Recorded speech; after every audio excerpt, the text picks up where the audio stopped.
ਸਤਿ ਸ਼੍ਰੀ ਅਕਾਲ, ਸਵਾਗਤ ਹੈ ਤੁਹਾਡਾ ਸਾਰਿਆਂ ਦਾ NRI ਵਰਡ ਦੇ ਵਿੱਚ। ਮੈਂ ਹਾਂ ਰੁਪਿੰਦਰ ਕੌਰ। NRI ਵਰਡ ਵਿੱਚ ਅੱਜ ਅਸੀਂ ਖਾਸ ਤੌਰ ਤੇ ਚਰਚਾ ਕਰਾਂਗੇ university of Calgary the. University of Calgary ਵੱਲੋਂ ਐਲਬਰਟਾ ਦੀ ਸਿੱਖ ਸੰਗਤ ਨਾਲ ਮਿਲ ਕੇ ਪੋਸਟ ਗ੍ਰੈਜੂਏਸ਼ਨ ਇੰਸਟੀਟਿਊਸ਼ਨ ਵਿੱਚ ਸਿੱਖ ਸਟੱਡੀਜ਼ ਦੀ ਸ਼ੁਰੂਆਤ ਕੀਤੀ ਜਾ ਰਹੀ ਹੈ। ਐਸੇ ਤੇ ਆਧਾਰਿਤ ਰਹੇਗੀ ਸਾਡੀ ਅੱਜ ਦੀ ਹੈ ਖਾਸ ਪੇਸ਼ਕਸ਼। ਸਿੱਖ ਕਮਿਊਨਿਟੀ ਨੇ ਹਮੇਸ਼ਾ ਹੀ ਕੈਨੇਡੀਅਨ ਸੁਸਾਇਟੀ ਵਿੱਚ ਵੱਡਾ ਯੋਗਦਾਨ ਪਾਇਆ ਹੈ। ਸਿੱਖਾਂ ਦੀਆਂ ਇਹਨਾਂ ਉਪਲਬਧੀਆਂ ਨੂੰ, ਅਚੀਵਮੈਂਟਸ ਨੂੰ, ਸਿੱਖ ਸਟੱਡੀਜ਼ ਨੂੰ ਹੁਣ ਯੂਨੀਵਰਸਿਟੀ ਆਫ ਕੈਲਗਰੀ ਵੱਲੋਂ ਪੋਸਟ ਗ੍ਰੈਜੂਏਸ਼ਨ ਇੰਸਟੀਟਿਊਸ਼ਨ ਵਿੱਚ ਸ਼ਾਮਲ ਕੀਤਾ ਜਾ ਰਿਹਾ ਹੈ। ਇਸੇ ਸੰਬੰਧੀ ਅਸੀਂ ਖਾਸ ਤੌਰ ਤੇ ਗੱਲਬਾਤ ਕੀਤੀ ਯੂਨੀਵਰਸਿਟੀ ਆਫ ਕੈਲਗਰੀ ਦੇ ਹੈੱਡ ਆਫ ਡਿਪਾਰਟਮੈਂਟ ਪ੍ਰੋਫੈਸਰ ਮੈਰਿਸਾ ਸੈਸਸ ਤੇ ਨਾਲ ਹੀ ਡਾਕਟਰ ਹਰਜੀਤ ਗਰੇਵਾਲ ਦੇ ਨਾਲ। Thank you, Professor Marissa and Dr. Harjeet Garewal for taking out time for PTC Punjabi. Thank you for having us.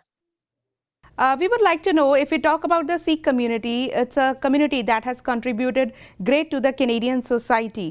Now, University of Calgary making Sikh studies as a part of post-graduation institution. Tell us more about this. Well, we've had a lot of interest from the students in the Department of Classics and Religion at the University of Calgary. And so this has been a student-led initiative. Since I arrived here a couple of years ago, I've had many students asking for this. And so we're trying to listen to the students and working to create a partnership with the Sikh community in Calgary to try and make this a permanent part of the curriculum of the department. Harjeet ਜੀ, ਤੁਹਾਡੇ ਤੋਂ ਜਾਣਨਾ ਚਾਹਾਂਗੇ ਕਿਉਂਕਿ ਇਹ ਸ਼ਾਇਦ Canada ਦੀ ਕਿਸੇ university ਵਿੱਚ ਪਹਿਲੀ ਵਾਰ ਹੋਣ ਜਾ ਰਿਹਾ ਕਿ ਸਿੱਖ ਸਟੱਡੀਜ਼ ਨੂੰ ਯੂਨੀਵਰਸਿਟੀ ਆਫ ਕੈਲਗਰੀ ਨੇ ਜਿਵੇਂ ਸ਼ਾਮਲ ਕੀਤਾ ਹੈ ਕਿ ਕਿਸੇ ਯੂਨੀਵਰਸਿਟੀ ਦੇ ਕਰਿਕੂਲਮ ਦਾ ਹਿੱਸਾ ਹੋਏਗੀ ਸਿੱਖ ਸਟੱਡੀਜ਼। ਇਹ ਆਪਣੇ ਆਪ ਵਿੱਚ ਇੱਕ ਮਾਣ ਵਾਲੀ ਗੱਲ ਹੈਗੀ ਹੈ, ਪਰ ਇਸ ਦੇ ਲਈ ਕਿੰਨੀ ਕੁ ਰਿਸਰਚ ਜਿਹੜਾ ਹੈਗਾ ਉਹ ਸ਼ਾਮਿਲ ਕੀਤੀ ਗਈ ਹੈ ਤਾਂ ਕਿ ਇਹ 'ਤੇ ਕਮਿਊਨਿਟੀ ਇੰਗੇਜਮੈਂਟ ਹੋ ਸਕੇ? ਇਸ ਨੂੰ ਕਿਵੇਂ ਸਾਬਿਤ ਕੀਤਾ ਜਾਏਗਾ? ਹਾਂਜੀ, ਅਸਲ ਵਿੱਚ ਜਿਹੜਾ ਕਮਿਊਨਿਟੀ ਦਾ ਜਿਹੜਾ ਇੱਕ ਤਰ੍ਹਾਂ ਦੀ ਸਾਂਝਦਾਰੀ ਬਣਾਈ ਹੋਈ ਹੈ, ਪਾਰਟਨਰਸ਼ਿਪ ਬਣਾਇਆ ਹੋਇਆ, ਇੱਕ ਬਹੁਤ ਵੱਡੀ ਤੇ ਅਹਿਮ ਗੱਲ ਹੈਗੀ ਹੈ। ਸਾਡੀ ਅਸਲ ਵਿੱਚ ਪਿਛਲੇ 4 ਸਾਲਾਂ ਦੀ ਗੱਲ ਚੱਲ ਰਹੀ ਆ। ਕਮਿਊਨਿਟੀ ਵਿੱਚ ਵੀ ਸਟੂਡੈਂਟਾਂ ਨੇ ਲਿਜਾ ਕੇ ਗੁਰਦੁਆਰਿਆਂ ਵਿੱਚ ਵੀ ਤੇ ਕਮਿਊਨਿਟੀ ਲੀਡਰਾਂ ਨੇ ਆਗੂਆਂ ਨਾਲ ਵੀ ਗੱਲਬਾਤ ਕੀਤੀ ਸੀਗੀ। ਫਿਰ ਉਸ ਤੋਂ ਬਾਅਦ 'ਚ ਕਮਿਊਨਿਟੀ ਤੇ ਯੂਨੀਵਰਸਿਟੀ ਦੀ ਵੀ ਗੱਲਬਾਤ ਚੱਲੀ ਸੀਗੀ ਤੇ ਯੂਨੀਵਰਸਿਟੀ ਨੇ ਅਲੱਗ ਜਿਵੇਂ ਥਰਡ ਪਾਰਟੀ ਰਾਹੀਂ ਖੋਜ ਵੀ ਕੀਤੀ ਸੀ ਵੀ ਆਪਣੇ ਕੈਨੇਡਾ ਯੂਨੀਵਰਸਿਟੀਆਂ ਦੇ ਵਿੱਚ ਸਿੱਖੀ ਦੀ ਬਾਰੇ ਕਿੰਨੀ ਕੁ ਕਲਾਸਾਂ ਲੱਗਦੀਆਂ ਨੇ ਤੇ ਰਿਸਰਚ ਕਿੰਨਾ ਕੁ ਚੱਲਦਾ ਹੈ ਤੇ ਆਪਣੇ ਕਮਿਊਨਿਟੀ ਦਾ ਜਿਵੇਂ ਪਿਛੋਕੜ ਬਾਰੇ, ਇਤਿਹਾਸ ਬਾਰੇ ਵੀ ਇਹਨਾਂ ਨੂੰ ਕੁਝ ਜਾਣਕਾਰੀ ਆਪੇ ਪਤਾ ਲੱਗੀ ਸੀ। ਇਹਨਾਂ ਨੇ ਬਹੁਤ ਮਹਿਸੂਸ ਕੀਤਾ ਸੀਗਾ ਵੀ ਆਪਣੀ ਰੈਪਰੈਜ਼ੈਂਟੇਸ਼ਨ ਬਹੁਤ ਥੋੜ੍ਹੀ ਹੈਗੀ ਹੈ ਯੂਨੀਵਰਸਿਟੀਆਂ ਦੇ ਵਿੱਚ ਤੇ ਹੋਣੀ ਚਾਹੀਦੀ ਆ ਜ਼ਿਆਦਾਤਰ। ਸੋ ਇਹਨਾਂ ਨੇ ਇਸ ਤਰ੍ਹਾਂ ਤੇ ਇਹ ਉਪਰਾਲਾ ਸ਼ੁਰੂ ਕੀਤਾ ਸੀ। Professor Marissa, I would like to know, do you think this program, students will show interest in this and this will help in embrace diversity, pluralism and compassion for others? Absolutely. We've had students from every walk of life, every faith background and every cultural background take courses in Sikhism and they've just been over the moon about what they've learned. And I think there's a huge opportunity here. And one of the things that I would love to see as head of the department, I think there's a huge opportunity to branch out into interdisciplinarity with forms like education, social work, to create interdisciplinary programs. And I think it's really significant in a Canadian context and in a Calgarian context to really recognize the diversity from which our student body comes and from which we all come from. And I say this as a child of an Egyptian immigrant, right? It's really significant that we recognize how important different communities are to our students and to this community. And how will university ensure that this program relates to global framework? So that will be something that when we hire somebody, if all works out well with the initiative, so we're starting with a 3-year initiative and hopefully from there we'd be able to branch into something that would be permanent. That would be something we would work with the person who was hired in the job to ensure that met the mandate of the university, which has a very strong mandate towards internationalization and pluralism. And so these are part of our current framework and they are part of the new framework that's coming for the university. So this would be something that we would work with the person who was hired to ensure was part of their mandate as well. But it's integral to the position.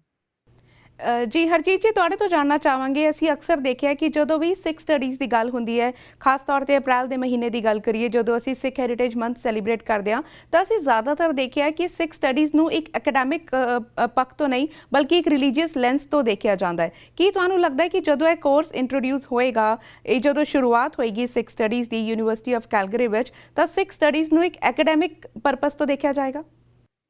ਹਾਂਜੀ ਜ਼ਰੂਰ, ਸਾਡਾ ਇੱਕ ਇਹ ਮਕਸਦ ਹੀ ਹੈਗਾ ਤੇ ਸ਼ੁਰੂ ਵਿੱਚ ਵੀ ਜਦੋਂ ਮੈਂ ਰਿਸਰਚ ਵੀ ਸ਼ੁਰੂ ਕੀਤੀ ਸੀ, ਮਕਸਦ ਇਹੀ ਰਿਹਾ ਹੈ ਕਿ ਆਪਣੀ ਕਮਿਊਨਿਟੀ ਵਿੱਚ ਜਦੋਂ ਐਕੈਡੈਮਿਕ ਪੱਖੋਂ ਦੇਖਿਆ ਜਾਂਦਾ ਆ, ਵੀ ਜ਼ਿਆਦਾਤਰ ਜਿਵੇਂ ਆਪਾਂ ਰਿਲੀਜੀਅਸ, ਜਿਵੇਂ ਧਾਰਮਿਕ ਵੀ ਨਹੀਂ, ਜਿਵੇਂ ਰਿਲੀਜੀਅਸ ਇੱਕ ਵੈਸਟਰਨ ਕਾਨਸੈਪਟ ਵੱਲੋਂ ਦੇਖਿਆ ਜਾਂਦਾ ਹੈਗਾ ਆ।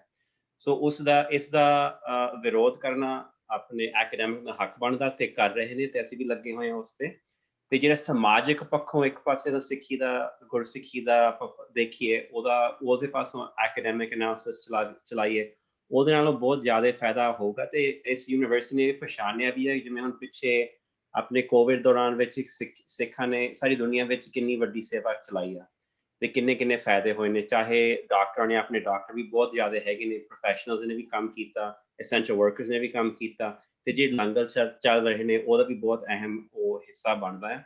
ਸੋ ਇਹੋ ਜਿਹੀਆਂ ਚੀਜ਼ਾਂ ਸਮਾਜਿਕ ਚੀਜ਼ਾਂ ਹੁੰਦੀਆਂ ਨੇ, ਤੁਸੀਂ ਰਿਲੀਜਨ ਦੇ ਵਿੱਚ ਨਹੀਂ ਉਹ ਬੰਦ ਰੱਖ ਸਕਦੇ, ਤੇ ਆਪਾਂ ਨੂੰ ਉਸ ਪਾਸਿਓਂ ਦੇਖਣਾ ਚਾਹੀਦਾ। ਤੇ ਮਲਟੀ ਡਿਸਪਲਿਨ ਅਪਰੋਚ ਦੇ ਵਿੱਚ ਜਿਹੜਾ ਇਹਨਾਂ ਨੇ ਫਰੇਮਵਰਕ ਬਣਾਇਆ ਬਹੁਤ ਵੱਡਾ ਹੋਵੇਗਾ, ਤੇ ਉਹਦੇ ਵਿੱਚ ਕੇਵਲ ਸਟੱਡੀ ਨਹੀਂ ਹੋਵੇਗੀ, ਆਪਣੇ ਫਾਇਦੇ ਵੀ ਹੋਵੇ, ਕਮਿਊਨਿਟੀ ਡਿਵੈਲਪਮੈਂਟ ਐਕੈਡੈਮਿਕ ਬੇਸਿਸ ਤੇ ਕਿਸ ਤਰ੍ਹਾਂ ਚਲਾਈ ਜਾ ਸਕਦੀ ਹੈ। ਸੋ ਬਹੁਤ ਵੱਡੀ ਗੱਲਾਂ ਨੇ ਤੇ ਬਹੁਤ ਵੱਡਾ ਉਪਰਾਲਾ ਹੋਵੇਗਾ। ਜੀ, ਜਿਵੇਂ ਅਸੀਂ ਦੇਖਿਆ ਕਿ faculty of arts already contribute ਕਰ ਰਹੀ ਹੈ ਫੰਡਿੰਗ ਦੇ ਲਈ, ਪਰ ਕਿਉਂਕਿ ਇੱਕ ਵੱਡਾ ਪ੍ਰੋਜੈਕਟ ਹੋਣ ਵਾਲਾ ਹੈ ਤਾਂ ਜ਼ਾਹਿਰ ਤੌਰ ਤੇ ਕਮਿਊਨਿਟੀ ਫੰਡਿੰਗ ਦੀ ਲੋੜ ਵੀ ਹੋਏਗੀ। ਜ਼ਰੂਰ, ਹਾਂਜੀ। ਕਮਿਊਨਿਟੀ ਨੇ ਪਹਿਲਾਂ ਤੋਂ ਹੀ ਗੱਲ ਕੀਤੀ ਸੀ ਕਿ ਯੂਨੀਵਰਸਿਟੀ ਦਾ ਹਿੱਸਾ ਹੋਣਾ ਚਾਹੀਦਾ, ਤੇ ਯੂਨੀਵਰਸਿਟੀ ਉਦੋਂ ਹੀ ਮੰਨ ਗਈ ਸੀਗੀ।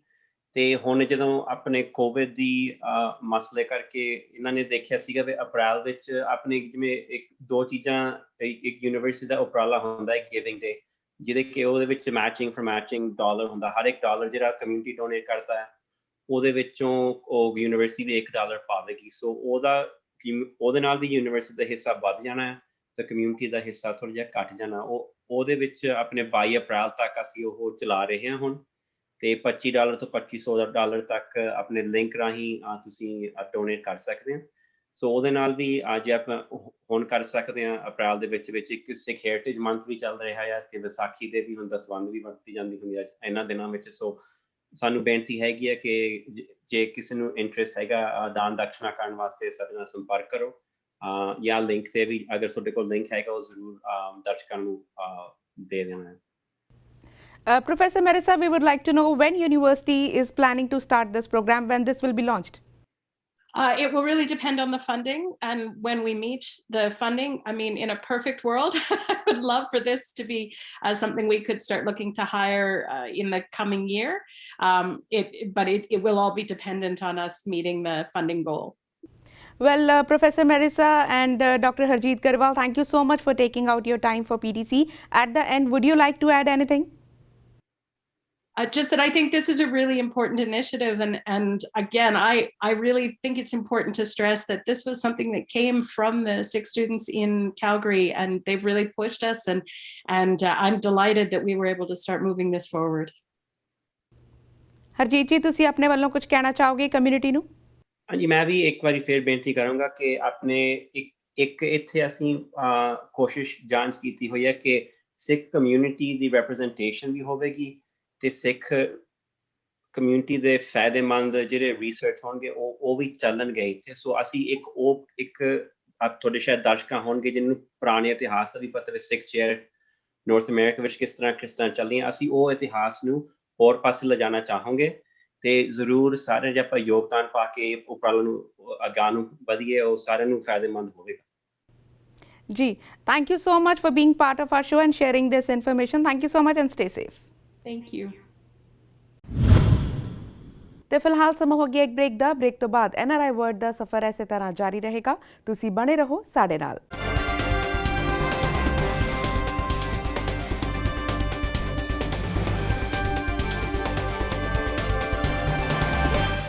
ਬ੍ਰੇਕ ਤੋਂ ਬਾਅਦ ਤੁਹਾਡਾ ਸਵਾਗਤ ਹੈ। ਗੱਲ ਕਰਦੇ ਹਾਂ ਬੈਰੀਐਟ੍ਰਿਕ ਸਰਜਰੀ ਦੀ। ਜਦੋਂ ਵੀ ਕਿਸੇ ਸਰਜਰੀ ਦਾ ਨਾਮ ਆਉਂਦਾ ਹੈ ਤੇ ਲੋਕਾਂ ਦੇ ਮਨਾਂ ਵਿੱਚ ਇੱਕ ਡਰ ਹੁੰਦਾ ਹੈ ਕਿ ਕੀ ਇਸ ਦੇ ਕੋਈ ਸਾਈਡ ਇਫੈਕਟਸ ਹੋਣਗੇ। ਲੋਕਾਂ ਦੇ ਐਸੇ ਡਰ ਨੂੰ ਦੂਰ ਕਰਨ ਲਈ ਅਸੀਂ ਖਾਸ ਤੌਰ ਤੇ ਗੱਲਬਾਤ ਕੀਤੀ ਜੰਮੂ ਹਸਪੀਟਲ ਦੇ ਡਾਕਟਰ ਗੁਰਵਿੰਦਰ ਜੰਮੂ ਦੇ ਨਾਲ। ਸਤਿ ਸ਼੍ਰੀ ਅਕਾਲ ਗੁਰਵਿੰਦਰ ਜੀ, ਬਹੁਤ-ਬਹੁਤ ਸਵਾਗਤ ਹੈ ਤੁਹਾਡਾ ਪੀਟੀਸੀ ਦੇ ਵਿੱਚ। ਥੈਂਕ ਯੂ ਜੀ, ਥੈਂਕ ਯੂ ਸੋ ਮਚ। ਜੀ ਤੁਹਾਡੇ ਤੋਂ ਜਾਣਨਾ ਚਾਹਾਂਗੇ, ਬੈਰੀਐਟ੍ਰਿਕ ਸਰਜਰੀ ਦੀ ਗੱਲ ਕਰੀਏ ਤਾਂ ਇਹ ਟਰਮ ਹੁਣ ਕੋਈ ਨਵੀਂ ਨਹੀਂ ਹੈਗੀ ਹੈ, ਕਿਉਂਕਿ ਕਾਫੀ ਸਾਲਾਂ ਤੋਂ ਅਸੀਂ ਬੈਰੀਐਟ੍ਰਿਕ ਸਰਜਰੀ ਬਾਰੇ ਸੁਣਦੇ ਆ ਰਹੇ ਹਾਂ। ਖਾਸ ਤੌਰ ਤੇ ਵਰਡ ਆਫ ਮਾਊਥ ਦੀ ਨਾਲ ਇਹ ਕਾਫੀ ਹੁਣ ਰੈਫਰਲ ਜਿਹੜਾ ਹੈਗਾ, ਅਸੀਂ ਕਹੀਏ ਕਿ ਇੱਕ ਜਿਨ੍ਹਾਂ ਨੇ ਸਰਜਰੀ ਕਰਾਈ ਹੈ ਉਹਨਾਂ ਤੋਂ ਸੁਣ ਕੇ ਹੁਣ ਲੋਕ ਉਹਨਾਂ ਦੇ ਐਕਸਪੀਰੀਅੰਸ ਤੋਂ ਜਿਹੜੀ ਜਾਣਕਾਰੀ ਲੈਂਦੇ ਨੇ, ਅੱਗੇ ਇਹ ਸਰਜਰੀ ਕਰਾ ਰਹੇ ਨੇ। ਪਰ ਖਾਸ ਤੌਰ ਤੇ ਜੇ ਗੱਲ ਕਰੀਏ ਬੈਰੀਐਟ੍ਰਿਕ ਸਰਜਰੀ ਦੀ, ਆਖਿਰ ਪ੍ਰਿੰਸੀਪਲਸ ਕੀ ਹੈਗੇ ਨੇ ਇਸ ਸਰਜਰੀ ਦੇ? ਜਿਹੜੀ ਬੈਰੀਐਟ੍ਰਿਕ ਸਰਜਰੀ ਹੈ, ਜਿਹਨੂੰ ਅਸੀਂ ਸਰਲ ਭਾਸ਼ਾ 'ਚ ਕਹਿੰਦੇ ਹਾਂ ਵੇਟ ਲਾਸ ਸਰਜਰੀ, ਉਹ ਤਰੀਕਾ ਹੈ ਵੇਟ ਲੂਜ਼ ਕਰਨ ਦਾ। ਜਦੋਂ ਆਪਣਾ ਨਾਰਮਲ ਭਾਰ ਡਾਈਟਿੰਗ ਤੇ ਐਕਸਰਸਾਈਜ਼ ਕਰਕੇ ਨਹੀਂ ਪਹੁੰਚਦੇ ਅਸੀਂ ਆਪਣੇ ਨਾਰਮਲ ਵੇਟ ਤੇ ਜਦੋਂ ਸਾਡੀ ਹੈਲਥ ਕੰਡੀਸ਼ਨਸ ਖਰਾਬ ਹੋਣੀਆਂ ਸ਼ੁਰੂ ਹੋ ਜਾਂਦੀਆਂ, ਸੋ ਉਸ ਵੇਲੇ ਕਹਿ ਲਓ ਲਾਈਫ ਸੇਵਿੰਗ ਸਰਜਰੀ ਹੈ ਤੁਹਾਡਾ ਜਿਹੜਾ ਭਾਰ ਕੰਟਰੋਲ ਕਰਨ ਵਾਸਤੇ ਜੇ ਸਰਜੀਕਲ ਮੈਥਡ ਦੇ ਨਾਲ। ਸਰਜੀਕਲ ਮੈਥਡ ਦਾ ਜਿਹੜਾ ਪ੍ਰਿੰਸੀਪਲ ਤੋਂ ਸਾਨੂੰ ਪੁੱਛਿਆ ਉਹ ਹੁੰਦਾ ਵੀ ਅਸੀਂ ਤੁਹਾਡਾ ਜਿਹੜੀ ਫੂਡ ਦੀ ਇਨਟੇਕ ਹੈ ਉਹ ਅਸੀਂ ਕੰਟਰੋਲ ਕਰ ਦਿੰਦੇ ਹਾਂ, ਘਟਾਉਂਦੇ ਨਹੀਂ, ਕੰਟਰੋਲ ਕਰ ਦਿੰਦੇ ਹਾਂ। ਕਈ ਲੋਕਾਂ ਨੂੰ ਓਵਰ ਈਟਿੰਗ ਦੀ ਆਦਤ ਹੁੰਦੀ ਆ, ਆਦਤਨ ਉਹ ਘੱਟ ਖਾ ਕੇ ਉਹਨਾਂ ਦਾ ਪੇਟ ਨਹੀਂ ਭਰਦਾ, ਜਾਂ ਬਿੰਜ ਈਟਰ ਹੁੰਦੇ ਆ ਵੀ ਖੋਹ ਪੈਂਦੀ ਰਹਿੰਦੀ, ਉਹ ਜਲਦੀ ਕੁਛ ਥੋੜੀ ਦੇਰ ਬਾਅਦ ਖਾਂਦੇ ਰਹਿੰਦੇ ਆ, ਜਾਂ ਬੜੀ ਅਨਹੈਲਦੀ ਸਟਫ ਖਾ ਲੈਂਦੇ। ਇੱਕ ਤਾਂ ਅਸੀਂ ਭੁੱਖ ਕੰਟਰੋਲ ਕਰਦੇ ਹਾਂ, ਉਹ ਅਸੀਂ ਕਰਦੇ ਹਾਂ ਉਹਨਾਂ ਦਾ ਜਿਹੜਾ ਸਟਮਕ ਦਾ ਸਾਈਜ਼ ਹੈ ਉਹ ਛੋਟਾ ਕਰਕੇ, ਸਟੈਪਲ ਕਰਕੇ। ਸਟਮਕ ਸਾਡੇ ਬੋਡੀ ਦਾ ਉਹ ਆਰਗਨ ਹੈ ਜਿਹਦੇ ਕਰਕੇ ਸਾਨੂੰ ਭੁੱਖ ਲੱਗਦੀ ਹੈ। ਕਈ ਵਾਰ ਉਹਦਾ ਆਕਾਰ ਇੰਨਾ ਕੁ ਵੱਡਾ ਹੋ ਜਾਂਦਾ ਹੈ ਵੀ ਸਾਨੂੰ ਲੋੜ ਤੋਂ ਵੱਧ ਖਾਣਾ ਪੈਂਦਾ। ਜਦ ਤੱਕ ਪੇਟ ਸਾਡਾ ਸਟਮਕ ਭਰਦਾ ਨਹੀਂ, ਸਾਡੇ ਬ੍ਰੇਨ ਨੂੰ ਸਿਗਨਲ ਨਹੀਂ ਜਾਂਦੇ, ਅਸੀਂ ਆਪਣਾ ਖਾਣਾ ਪੀਣਾ ਬੰਦ ਨਹੀਂ ਕਰਦੇ।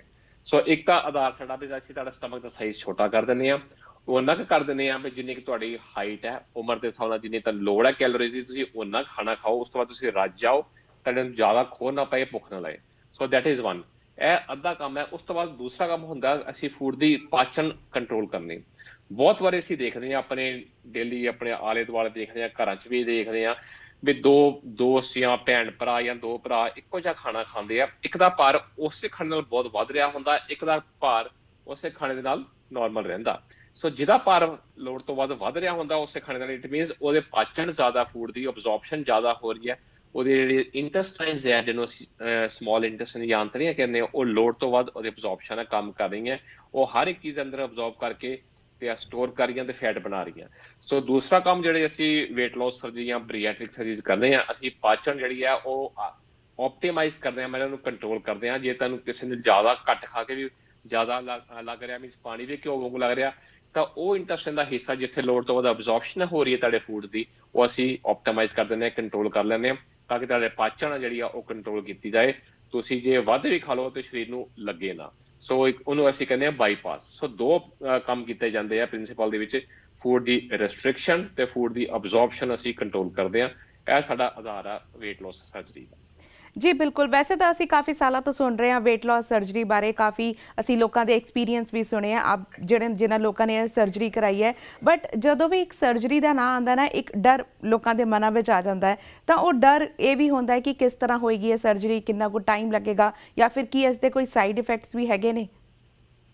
ਸੋ ਅਸੀਂ ਜੰਮੂ ਹਸਪੀਟਲ ਜਲੰਧਰ ਵਿੱਚ ਸਨ 2007 ਤੋਂ ਡਿਫਰੈਂਟ ਵੇਟ ਲਾਸ ਸਰਜਰੀ ਦੇ ਆਪਰੇਸ਼ਨ ਕਰ ਰਹੇ ਹਾਂ, ਤੇ ਮੈਂ ਆਪਣੇ ਦੇਖਣ ਸੁਣਨ ਵਾਲਿਆਂ ਨੂੰ ਦੱਸਦੇ ਹਾਂ ਵੀ ਸਾਰੇ ਆਪਰੇਸ਼ਨ ਅਸੀਂ ਲੈਪਰੋਸਕੋਪਿਕ ਟੈਕਨੀਕ ਮੀਨਸ ਦੂਰਬੀਨ ਵਿਧੀ ਨਾਲ ਕੀਤੇ ਜਾਂਦੇ ਆ। ਕੋਈ ਲੰਬੀ ਚੀਰ ਫਾੜ ਜਾਂ ਕੱਟ ਵੱਢ ਨਹੀਂ ਕੀਤੀ ਜਾਂਦੀ, ਤੇ ਜਿਸ ਕਰਕੇ ਬੈੱਡ ਰੈਸਟ ਕਰਨੀ ਪਏ ਜਾਂ ਕੋਈ ਬਲੱਡ ਦੀ ਰਿਕੁਆਇਰਮੈਂਟ ਹੋਵੇ। ਸੋ ਸਾਰੇ ਬਿਲਕੁਲ ਛੋਟੇ 1-1 ਸੈਂਟੀਮੀਟਰ ਨਾਮਾਤਰ ਕੱਟ ਹੁੰਦੇ ਪੇਟ ਦੇ ਹਿੱਸੇ ਦੇ, ਜੋ 4 ਜਾਂ 5 ਦਿੱਤੇ ਜਾਂਦੇ ਆ, ਤੇ ਜਿਹੜਾ ਵੀ ਆਪਰੇਸ਼ਨ ਕਰਨਾ ਹੋਵੇ ਉਸ ਤੋਂ ਕਰ ਲੈਣ। ਲਾਈਕ ਕਈ ਲੋਕਾਂ ਨੂੰ ਲੋੜ ਹੁੰਦੀ ਸਿਰਫ ਭੁੱਖ ਕੰਟਰੋਲ ਕਰਨ ਦੀ, ਉਹਨਾਂ 'ਚ ਸਿਰਫ ਸਟਮਕ ਦਾ ਸਾਈਜ਼ ਛੋਟਾ ਕਰਦੇ ਆ, ਸਲੀਪ ਆਪਰੇਸ਼ਨ ਕਰਦੇ ਆ।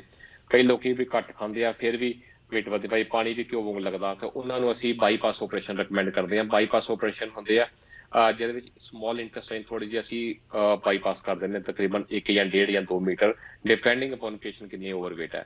ਤੇ ਕਈ ਹੁੰਦੇ ਲੋਕ ਜਿਹੜੇ ਬੋਡੀ ਦੇ ਬਿਲਕੁਲ ਵੀ ਸਕਾਰ ਜਾਂ ਕੱਟ 1 ਸੈਂਟੀਮੀਟਰ ਦਾ ਵੀ ਨਹੀਂ ਲਵਾਉਣਾ ਚਾਹੁੰਦੇ, ਉਹਨਾਂ ਲਈ ਅਸੀਂ ਟੋਟਲ ਐਂਡੋਸਕੋਪਿਕ ਮੈਥਡ ਮੀਨਸ ਮੂੰਹ ਰਾਹੀਂ ਦੂਰਬੀਨ ਕੈਮਰਾ ਪਾ ਕੇ ਐਂਡੋਸਕੋਪ ਕਰਾ ਕੇ ਸਟਮਕ ਦਾ ਸਾਈਜ਼ ਛੋਟਾ ਕਰ ਦਿੰਦੇ ਆ, ਜਿਹਨੂੰ ਅਸੀਂ ਐਂਡੋਸਕੋਪਿਕ ਸਲੀਵ ਗੈਸਟ੍ਰੋਪਲਾਸਟੀ ਕਹਿੰਦੇ ਆ। ਜਿਹਦੇ ਵਾਸਤੇ ਇੱਕ ਦਿਨ ਦੀ ਸਿਰਫ ਹਸਪੀਟਲ ਸਟੇ ਤੇ ਆਪਰੇਸ਼ਨ ਕਰਕੇ ਬਿਨਾਂ ਕਿਸੇ ਕੱਟ ਵੱਟ ਤੋਂ ਪੇਸ਼ੈਂਟ ਅਗਲੇ ਦਿਨ ਘਰ ਜਾ ਸਕਦਾ। ਤੇ ਉਹਦਾ ਫਾਇਦਾ ਵੀ ਇੱਕ ਕਾਸਮੈਟਿਕਲੀ ਤਾਂ ਰਿਜ਼ਲਟ ਮਿਲਦਾ, ਕਿਸੇ ਕੋਈ ਤੁਹਾਨੂੰ ਦੇਖ ਕੇ ਕਹਿ ਨਹੀਂ ਸਕਦਾ ਵੀ ਸਰਜਰੀ ਕੀਤੀ ਹੋਵੇ, ਕੋਈ ਸਰੀਰ ਦੇ ਉੱਪਰ ਕੋਈ ਪੱਟੀ ਜਾਂ ਕੱਟ ਆਉਂਦੇ ਨਹੀਂ ਉਹਦੇ ਵਿੱਚ।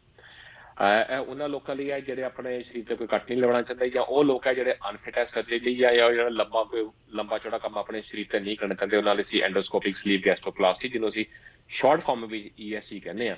ਤੇ ਮੈਨੂੰ ਫਖਰ ਨਾਲ ਦੱਸ ਰਿਹਾ ਵੀ Jammu hospital Jalandhar north India ਦਾ ਸਭ ਤੋਂ ਪਹਿਲਾ ਹਸਪੀਟਲ ਹੈ ਜਿੱਥੇ ESG ਦੇ ਪ੍ਰੋਸੀਜਰ ਨਾਲ ਅਸੀਂ ਵੇਟ ਲਾਸ ਦੇ ਆਪਰੇਸ਼ਨ ਹੁਣ ਅਸੀਂ ਸ਼ੁਰੂ ਕਰ ਦਿੱਤੇ ਆ। ਫਿਰ ਇਸ ਤੋਂ ਇਲਾਵਾ ਹੋਰ ਕੁਝ ਆਪਰੇਸ਼ਨ ਹੈ ਜਿਹੜੇ ਬਹੁਤ ਓਵਰ ਸੁਪਰ ਰਿਲੀਜ਼ ਆਪਰੇਸ਼ਨ ਵੀ ਜਿਹੜੇ ਆਪਣੇ ਨੋਰਮਲ ਭਾਰ ਨੂੰ ਡਬਲ ਜਾਂ ਟ੍ਰਿਪਲ ਹੋ ਗਏ ਆ, ਉਹਨਾਂ ਲਈ ਹੋਰ ਵੱਡੇ ਆਪਰੇਸ਼ਨ ਹੈ ਜਿਹਨੂੰ ਅਸੀਂ ਬਿਲੋ ਪੈਨਕ੍ਰੀਆਟਿਕ ਡਿਵਰਸ਼ਨ ਕਹਿੰਦੇ ਆ, ਜਾਂ ਲੌਂਗ ਬਾਈਪਾਸ ਮਿਨੀ ਗੈਸਟ੍ਰਿਕ ਬਾਈਪਾਸ ਕਹਿੰਦੇ ਆ, ਜਿਨ੍ਹਾਂ ਨੇ ਕਰ 150 ਕਿਲੋ ਤੋਂ ਉੱਪਰ ਜਿਹੜਾ ਭਾਰ ਘਟਾਉਣਾ, ਉਹਨਾਂ ਲਈ ਅਸੀਂ ਉਹ ਵਾਲੇ ਆਪਰੇਸ਼ਨ ਅਸੀਂ ਅਵੇਲੇਬਲ ਕਰਵਾਉਂਦੇ ਹਾਂ।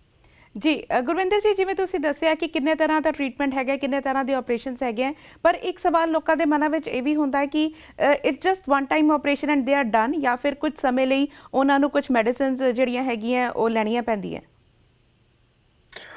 ਕੁਛ ਇਹੋ ਜਿਹੇ ਆਪਰੇਸ਼ਨ ਹੈ ਜਿਹਦੇ ਆਪਰੇਸ਼ਨ ਤੋਂ ਬਾਅਦ ਤੁਹਾਨੂੰ ਕੁਝ ਮੈਡੀਸਿਨਸ ਲਾਈਕ ਮਲਟੀਵਿਟਾਮਿਨਸ ਜਿਹੜੇ ਹੋ ਗਏ, ਕੈਲਸ਼ੀਅਮ ਹੋ ਗਿਆ, B12 ਹੋ ਗਿਆ, ਆਇਰਨ ਹੋ ਗਿਆ, ਉਹ ਲੈਣੇ ਪੈਂਦੇ ਆ। ਸੋ ਅਸੀਂ ਰਿਕਮੈਂਡ ਕਰਦੇ ਹਾਂ, ਵੈਸੇ ਤਾਂ ਹਰ ਇੱਕ ਵੇਟ ਲਾਸ ਆਪਰੇਸ਼ਨ ਤੋਂ ਬਾਅਦ ਤੁਸੀਂ ਇਹੋ ਜਿਹੇ ਵਿਟਾਮਿਨਸ ਜਿਹੜੇ ਉਹ ਲਓ। ਉਹ ਹਰ ਕੰਟਰੀ 'ਚ ਓਵਰ ਦਾ ਕਾਊਂਟਰ ਮਿਲ ਜਾਂਦੀ ਆ, ਤੁਹਾਨੂੰ ਕੋਈ ਡਾਕਟਰ ਦੀ ਪ੍ਰਿਸਕ੍ਰਿਪਸ਼ਨ ਨਹੀਂ ਚਾਹੀਦੀ। ਉਹ ਇਸ ਕਰਕੇ ਦਿੰਦੇ ਆ ਬਿਕੋਜ਼ ਤੁਹਾਡੀ ਫੂਡ ਦੀ ਅਬਜ਼ੌਰਪਸ਼ਨ ਘਟਾਈ ਹੈ, ਫੂਡ ਦੀ ਅਮਾਊਂਟ ਘਟਾਈ ਹੈ, ਫਿਰ ਤੁਹਾਡੇ ਕਦੇ ਵਿਟਾਮਿਨਸ ਦੀ ਕਦੇ ਅਬਜ਼ੌਰਪਸ਼ਨ ਜਾਂ ਅਮਾਊਂਟ ਨਾ ਘਟੇ, ਕਿਸੇ ਕਰਕੇ ਤੁਹਾਨੂੰ ਉਹਦੇ ਸਿੰਪਟਮਸ ਜਾਂ ਡੈਫੀਸ਼ੀਐਂਸੀ ਨਾ ਹੋਏ, ਕੋਈ ਵੀਕਨੈਸ ਨਾ ਹੋਏ। ਉਹ ਅਸੀਂ ਇhtiyat ਦੇ ਤੌਰ ਤੇ ਹਰ ਇੱਕ ਪੇਸ਼ੈਂਟ ਰਿਕਮੈਂਡ ਕਰਦੇ ਹਾਂ ਵੀ ਆਫਟਰ ਸਰਜਰੀ ਤੁਸੀਂ ਮਲਟੀਵਿਟਾਮਿਨ ਦੀ ਡੋਜ਼ ਐਵਰੀ ਡੇ ਤੁਸੀਂ ਵਾਂਸ ਡੇ ਜ਼ਰੂਰ ਲੈਣੀ ਹੈ। ਬਾਕੀ ਤੁਹਾਡੀਆਂ ਦਵਾਈਆਂ ਲਾਈਕ ਸ਼ੂਗਰ ਦੀਆਂ, ਬਲੱਡ ਪ੍ਰੈਸ਼ਰ ਦੀਆਂ, ਕੋਲੈਸਟਰੋਲ ਦੀਆਂ, ਉਹ ਸਲੋਲੀ ਹੌਲੀ ਤੁਹਾਡੀ ਲਾਈਫ ਤੋਂ ਅਸੀਂ ਕੱਢ ਦਿੰਦੇ ਆ। ਜਿਹੜੇ ਪੇਸ਼ੈਂਟ ਇਨਸੂਲਿਨ ਤੇ ਵੀ ਹੁੰਦੇ ਸ਼ੂਗਰ ਕਰਕੇ, ਉਹਨਾਂ ਦੀ ਇਨਸੂਲਿਨ ਵੀ ਸਟਾਪ ਹੋ ਜਾਂਦੀ ਆ ਜਾਂ ਬਹੁਤ ਘੱਟ ਮਾਤਰਾ ਤੇ ਆ ਜਾਂਦੇ ਆ। ਉਹ ਲੋਕ ਜਿਹਨਾਂ ਦੀ ਇਨਸੂਲਿਨ ਜਿਹੜੇ ਡਾਇਬਟੀਜ਼ ਆ ਬਹੁਤ ਜ਼ਿਆਦਾ ਕਹ ਲਓ ਪੁਰਾਣੀ ਹੁੰਦੀ ਹੈ ਜਾਂ ਅਨਕੰਟਰੋਲਡ ਹੁੰਦੀ ਹੈ, ਉਹਨਾਂ ਦੇ ਜਿਹੜੇ 3 ਮੰਥਲੀ ਸ਼ੂਗਰ ਲੈਵਲ ਜਿਹਨੂੰ ਅਸੀਂ HbA1c ਕਹਿੰਦੇ ਆ, ਕਈ ਵਾਰੀ ਬੜੇ ਆਊਟ ਆਫ ਕੰਟਰੋਲ ਹੋ ਜਾਂਦੇ ਆ, ਔਰ 7-8 ਤੋਂ ਜਾਂ 10 ਤੋਂ ਉੱਪਰ ਹੁੰਦੇ ਆ, ਜਿਹੜਾ ਮਤਲਬ ਹੈ ਵੀ ਤੁਹਾਡੀ ਸ਼ੂਗਰ ਕਾਫੀ ਬੋਡੀ 'ਚ ਅਨਕੰਟਰੋਲਡ ਹੈ, ਜਿਹਦੇ ਕਰਕੇ ਫਿਊਚਰ ਵਿੱਚ ਅਨਕੰਟਰੋਲਡ ਸ਼ੂਗਰ ਕਰਕੇ ਤੁਹਾਡੀਆਂ ਅੱਖਾਂ ਜਾਂ ਤੁਹਾਡੇ ਕਿਡਨੀਆਂ ਖਰਾਬ ਹੋ ਸਕਦੀਆਂ। ਤੁਸੀਂ ਉਹਨਾਂ ਚੀਜ਼ਾਂ ਤੋਂ ਵੀ, ਕੰਪਲੀਕੇਸ਼ਨ ਤੋਂ ਵੀ ਲਾਈਫ ਵਿੱਚ ਤੁਸੀਂ ਮੁੜ ਕੇ ਸੇਵ ਹੋ ਜਾਂਦੇ ਹੋ। ਜੀ ਬਿਲਕੁਲ, ਜਿਵੇਂ ਤੁਸੀਂ ਸ਼ੁਰੂ 'ਚ ਜ਼ਿਕਰ ਕੀਤਾ ਕਿ ਅਮਰੀਕਾ ਤੇ ਹੋਰ ਵੈਸਟਰਨ ਕੰਟਰੀਜ਼ ਵਿੱਚ ਇਹ ਜਿਹੜੀ ਸਰਜਰੀ ਹੈ ਕਾਫੀ ਸਾਲਾਂ ਤੋਂ ਹੋ ਰਹੀ ਹੈ, ਤੇ ਤੁਸੀਂ ਵੀ 2007 ਤੋਂ ਇਹ ਜਿਹੜੀ ਸਰਜਰੀ ਹੈ ਕਰ ਰਹੇ ਹੋ। ਹੁਣ ਅਸੀਂ ਦੇਖ ਰਹੇ ਹਾਂ ਕਿ ਬਾਹਰਲੇ ਮੁਲਕਾਂ ਤੋਂ ਜ਼ਿਆਦਾਤਰ ਲੋਕ ਇੰਡੀਆ ਜਾ ਰਹੇ ਨੇ, ਜੰਮੂ ਹਸਪੀਟਲ ਜਾ ਰਹੇ ਨੇ ਇਹ ਸਰਜਰੀ ਕਰਵਾਉਣ ਲਈ।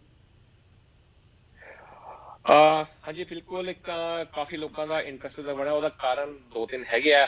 ਕੁਛ ਤਾਂ ਜਿਹੜੇ ਆਪਣੇ ਲੋਕ ਇੱਕ ਦੂਜੇ ਨੂੰ ਮਿਲਦੇ ਆ, ਜੋ ਰਿਜ਼ਲਟ ਮਿਲਦੇ ਇੱਕ ਦੂਜੇ ਡਿਸਕਸ ਕਰਦੇ ਆ, ਇੱਕ ਦੂਜੇ ਦੀ ਹੈਲਪ ਕਰਦੇ ਆ ਵੀ ਅਸੀਂ ਉੱਥੋਂ ਸਰਜਰੀ ਕਰਾਈ ਤੇ ਸਾਨੂੰ ਇਹੋ ਜਿਹਾ ਮੇਰਾ ਵੇਟ ਸੀ, ਇਹੋ ਜਿਹਾ ਨਤੀਜਾ ਮਿਲਿਆ।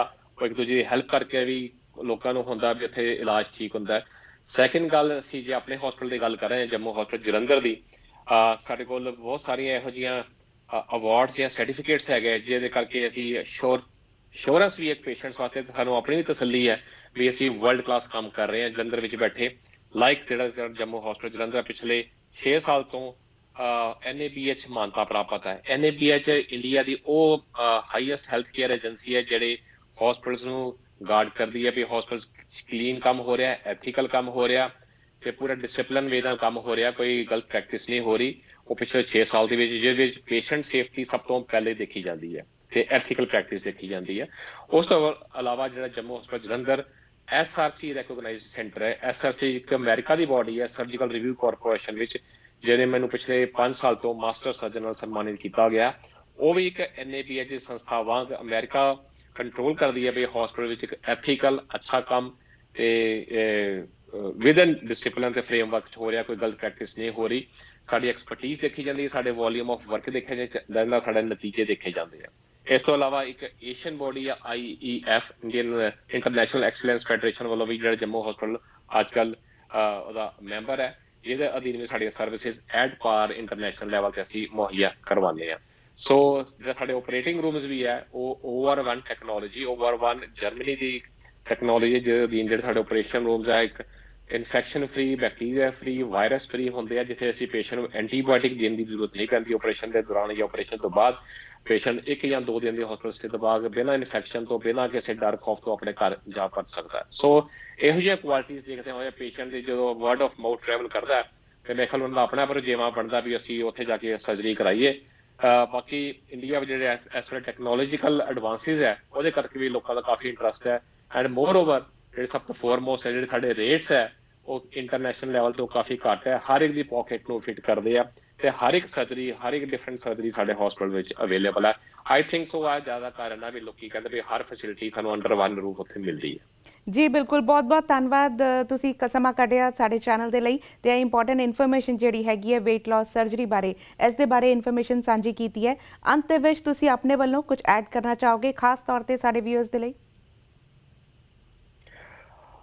ਹਾਂਜੀ, ਬਹੁਤ ਸਾਰੇ ਹਨ ਕਾਲਸ ਜਾਂ ਮੈਸੇजेस ਆਉਂਦੇ, ਈਮੇਲਸ ਵੀ ਆਉਂਦੀਆਂ ਜਿਹੜੇ ਇੰਟਰਸਟਿਡ ਲੋਕਾਂ ਨੂੰ। ਤਾਂ ਉਹਨਾਂ ਮਨ 'ਚ ਇਹੀ ਹੁੰਦਾ ਵੀ ਸਰਜਰੀ ਦਾ ਰਿਸਕ ਬਹੁਤ ਹੁੰਦਾ, ਲੋਕਾਂ ਨੂੰ ਡਰ ਬਹੁਤ ਹੁੰਦਾ ਹੈ। ਉਹਦੇ ਵਾਸਤੇ ਇੱਕ ਸਾਡਾ YouTube ਦਾ ਚੈਨਲ ਵੀ ਹੈ, ਉਹ ਮੇਰੇ ਆਪਣੇ ਨਾਂ ਤੇ ਡਾਕਟਰ DRGS ਜੰਮੂ ਦੇ ਨਾਂ ਤੇ ਤੁਸੀਂ ਵਿਜ਼ਿਟ ਕਰੋ। ਤੁਹਾਨੂੰ ਬਹੁਤ ਸਾਰੇ ਉੱਥੇ ਸਾਡੇ ਟੈਸਟੀਮੋਨੀਅਲਸ ਮਿਲ ਜਾਣਗੇ, ਲੋਕਾਂ ਦੇ ਵਿਊਜ਼ ਪਾਏ, ਆਪਣੇ ਫੋਨ ਨੰਬਰਸ ਵੀ ਦਿੱਤੇ ਆ ਜਿਨ੍ਹਾਂ ਨੇ ਸਰਜਰੀ ਹੁਣ ਕਰਾਈ ਹੈ ਜਾਂ ਅੱਜ ਤੋਂ 10 ਸਾਲ ਪਹਿਲੇ ਵੀ ਕਰਾਈ ਹੈ। ਤੁਸੀਂ ਉਹਨਾਂ ਨੂੰ ਮਿਲੋ, ਗੱਲਬਾਤ ਕਰੋ, ਉਹਨਾਂ ਦੇ ਵਿਊਜ਼ ਲਓ। ਜਿਹੜੇ ਤੁਹਾਡੇ ਮਨ 'ਚ ਵਹਿਮ ਹੈ ਤੁਸੀਂ ਪਹਿਲੇ ਉਹਨਾਂ ਨੂੰ ਕਲੀਅਰ ਕਰੋ, ਫਿਰ ਤੁਸੀਂ ਸਾਨੂੰ ਕੰਟੈਕਟ ਕਰੋ। ਆਪਣੇ ਆਪ ਤੁਹਾਡੇ ਜਿਹੜੇ ਦਲੇਰੀ ਹੈ ਤਾਂ ਆ ਜਾਏਗੀ। ਤੁਹਾਡੇ ਮਨ 'ਚ ਜਿਹੜੇ ਵਹਿਮ ਹੈ, ਡਾਊਟਸ ਹੈ, ਉਹ ਤੁਹਾਡੇ ਨਿਕਲ ਜਾਣਗੇ। ਫਿਰ ਵੀ ਤੁਹਾਡੇ ਮਨ 'ਚ ਕੋਈ ਵਹਿਮ ਹੈ related to weight loss surgery, ਤੁਸੀਂ ਮੈਨੂੰ ਜਾਂ ਸਾਡੀ ਟੀਮ ਨੂੰ ਕਾਲ ਕਰੋ, ਅਸੀਂ ਤੁਹਾਡੇ ਸਾਰੇ ਕੁਐਸਚਨਸ ਦਾ ਆਨਸਰ ਅਸੀਂ ਦਿਆਂਗੇ। ਥੈਂਕ ਯੂ ਸੋ ਮਚ ਜੀ, thank you so much and stay safe. ਸੋ ਹੁਣ ਤੱਕ ਲਈ ਬਸ ਇੰਨਾ ਹੀ। ਫਿਲਹਾਲ ਮੈਨੂੰ ਦਿਓ ਇਜਾਜ਼ਤ, ਤੁਸੀਂ ਰੱਖੋ ਆਪਣਾ ਖਿਆਲ ਤੇ ਦੇਸ਼ ਦੁਨੀਆ ਦੀਆਂ ਖਬਰਾਂ ਲਈ ਬਣੇ ਰਹੋ PTC ਦੇ ਨਾਲ।